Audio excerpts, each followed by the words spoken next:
Hello friends, this is Sicho from Sicho's Home Economics and you're welcome back to my channel. This is a cook with me video where I prepared some okro stew, kontomire or palava sauce stew, groundnut soup and chicken in tomato stew for my family for the week.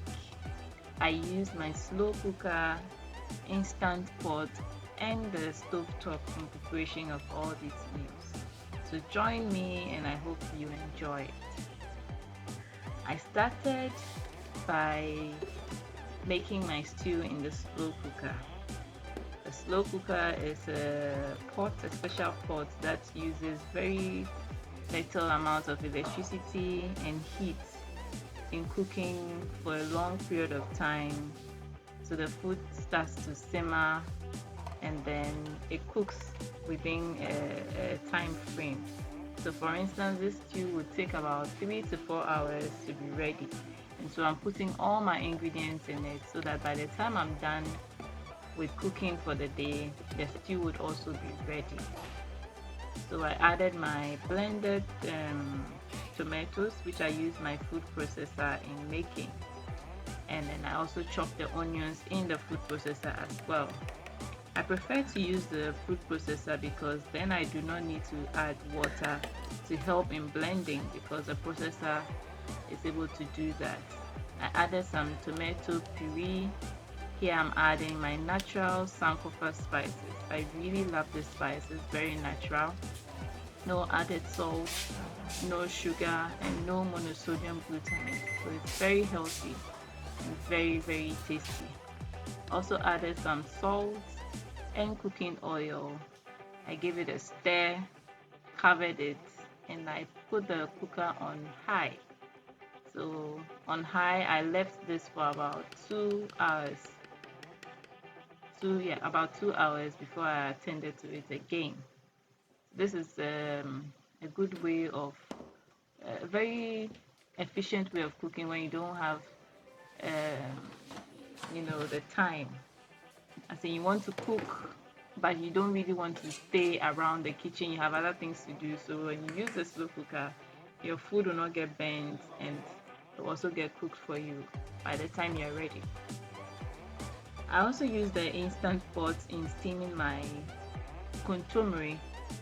It's green leaves, cocoyam leaves that we use in preparing meals here in Ghana. Very tasty and very nutritious. I steamed it for a minute only in the instant pot, and I used the steam setting as well. I also steamed my salted beef in the instant pot pressure cooker, and I steamed it for 5 minutes. Beef is usually tough, so the pressure cooker was able to cook it and made it very soft for me. I also checked on my groundnut paste, which you saw earlier in the video. I always like using my rice cooker in roasting my groundnut paste. The reason being that it's because of the rice cooker, it stops at some point in time and gets onto the warm setting, and so it prevents my groundnut paste from burning, or the oil also comes onto it very nicely and it doesn't get burnt. I usually have to turn back the rice cooker on several times to get the results that I need, and so it still helps me. I don't have to be stirring it on the stove or anything like that, reducing the heat here and there so that it doesn't get burnt. It's very helpful, so you can try it. So here on my stove top, I fried some chopped onions in my palm oil called zumi. I also added my blended tomato also from the food processor, and then I added my salted beef, which I also use the instant pot in cooking so that it will be soft. Here I'm adding some smoked fish. I added some smoked salmon, smoked tuna and herrings as well, and as you can see, I divided all the ingredients between these two saucepans. I could have made everything in one saucepan and then divided it into two when I'm ready to add my kontomire or okro, but I just decided to make it this way from the get-go I just wanted to make it this way. So you can also choose to make it all in one pot, and then when you're ready to add the kontomire and the okro, you can divide it into two. That's also another option. So I'm just stirring my stew, stirring it so that it doesn't get burned. You also have to make sure that the stew is supposed to simmer, so you have to reduce the heat under it, and yeah, the heat, so that your stew doesn't get burnt.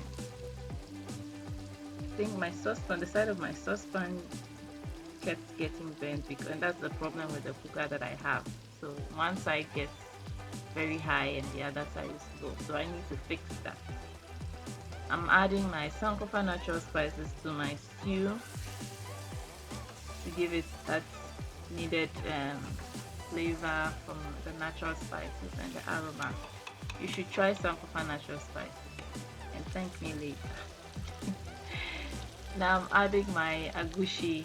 I fried my agushi in hot palm oil. I first of all soaked it in salted water, a little bit of salted water. This agushi was already milled, so I didn't have to blend it. But you can buy the agushi, also called melon seeds, I think. Yeah, melon seeds. You can buy them raw, soak them in some salted water and blend it. You get the same result. But then I bought the already milled one. I'm adding my kontomire to the agushi stew now and giving it a bit of stir. The reason why I fried my agushi in just palm oil and didn't add it at this point is because that's how my grandma made hers, and so sometimes I prepare it this way. At times too, I add the agushi to the stew and allow it to fry in the stew. It also comes out just fine. So now I had some okro in the freezer. I already cooked some okro and kept in the freezer, so I added that to the stew for the okro stew. As you could see, it was still a bit frozen. And then now I'm adding my chopped okro that I boiled together with the garden egg. So I'm just adding it to my stew and giving it a stir. This is how I think Ghans and Fancies make their okro stew.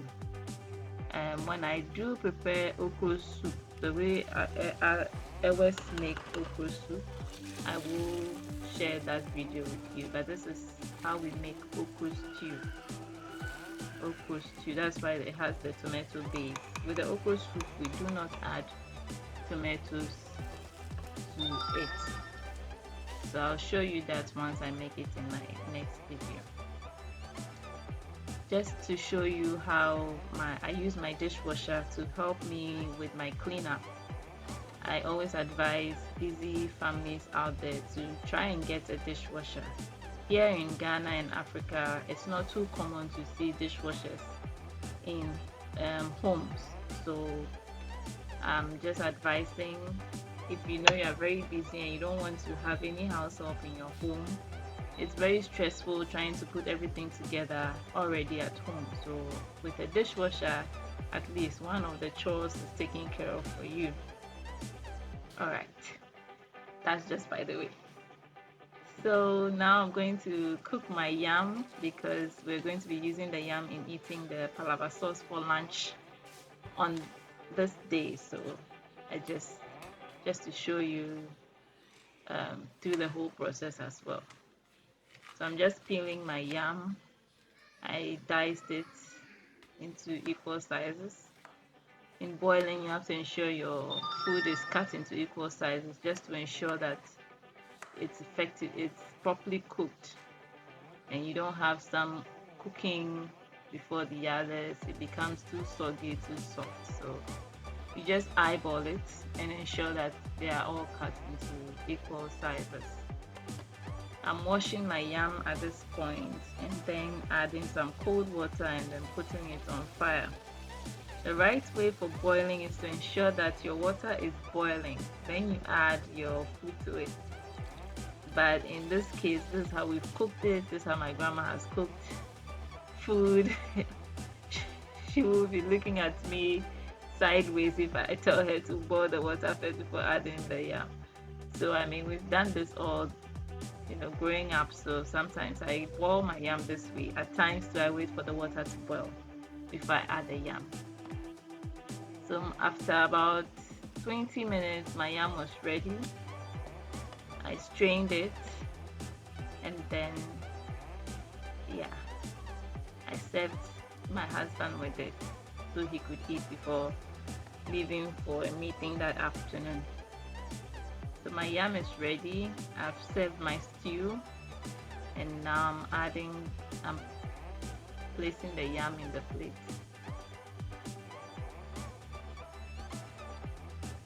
Yeah. I also garnished the yam with some avocado pear,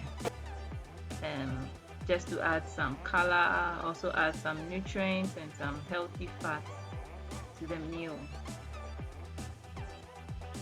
So that is ready and that is done. From here we move on to steaming my chicken. I'm going to be using the chicken for groundnut soup and the tomato stew. So here I'm adding some blended ginger, onion and garlic. I'm also adding some sankofa spice to my chicken.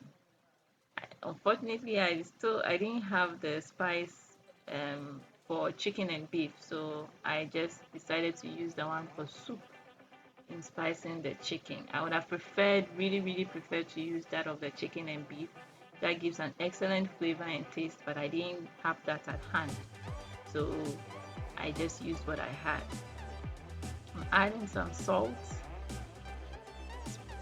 and then give it a stir, and I added some water.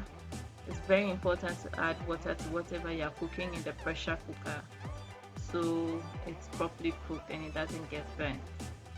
So I cooked the chicken for I think 10 minutes. Yes, 10 minutes in the pressure cooker, and it came out perfectly. Now moving on to my groundnut soup. As you can see from my rice cooker, the groundnut didn't get burnt. It roasted perfectly. I didn't have to keep checking on it and stirring here and there. It just came out perfectly for me whilst I was doing other things in the kitchen. So I added some blended onions, which I already had in the fridge, added some salt and a little bit of sankofa spice. I'll be adding some later whilst the soup is still cooking. So yeah, added my chicken stock to the groundnut. I added some tomato paste to the groundnut whilst I was roasting it, so I'm not going to add any more tomato to it. I could have steamed some tomatoes and then blended it together with the onions and added it, but I'm okay with the groundnut paste. I think I didn't also have fresh tomato. I had run out of some fresh tomato. I used all for the stew, so with the tomato paste I'm okay with that. I added some powdered pepper to the groundnut soup on fire. I allowed the groundnut soup to boil for about 15 minutes and then I added my steamed chicken and I left it on the fire to boil again for another 20 minutes or so. Yeah, for about 20 minutes.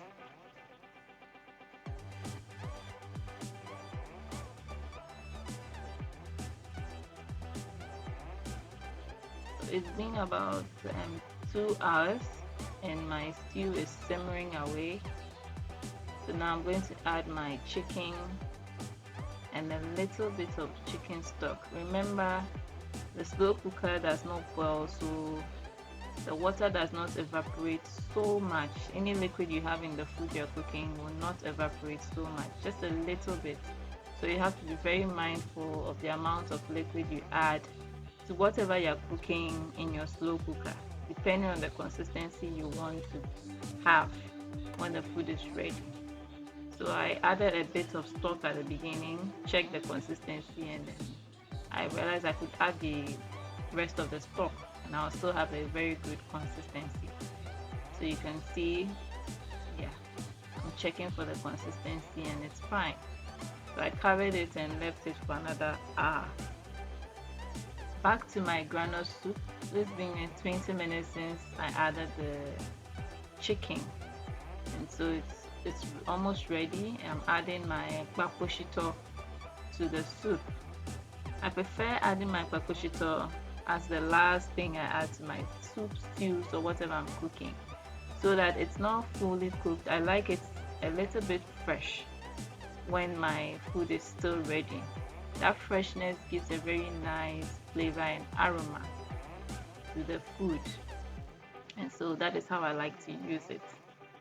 Again, I'm adding my sankofa spice. As I said, I added a little bit at the beginning and now I'm adding a little bit more at the end, just for the flavor and the aroma.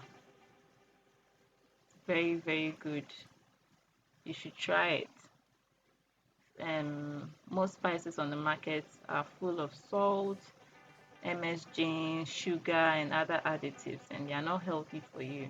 So I would recommend that you use the sankofa spices. Now it's been an hour since I used my dishwasher, just showing how clean the items came out, how very effective it is, and I didn't have to stress myself to wash all these things while still cooking.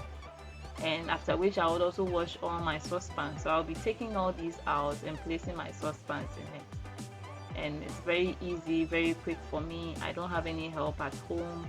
The machines are my help. So I advise working parents, mothers and fathers to invest into it. It's very good. So just showing that this is not that it's not clean, but it's just a stain in the bowl. So yeah. So now my food is ready. As you can see, my okro stew, my kontomire stew, groundnut soup, it's all ready and served for the week. And I hope you enjoyed the video. I hope you learned a few things. This is a very simple meal I cooked at home. Please remember to like, subscribe, and share the video. Also remember to leave your comments. Thank you so much for watching.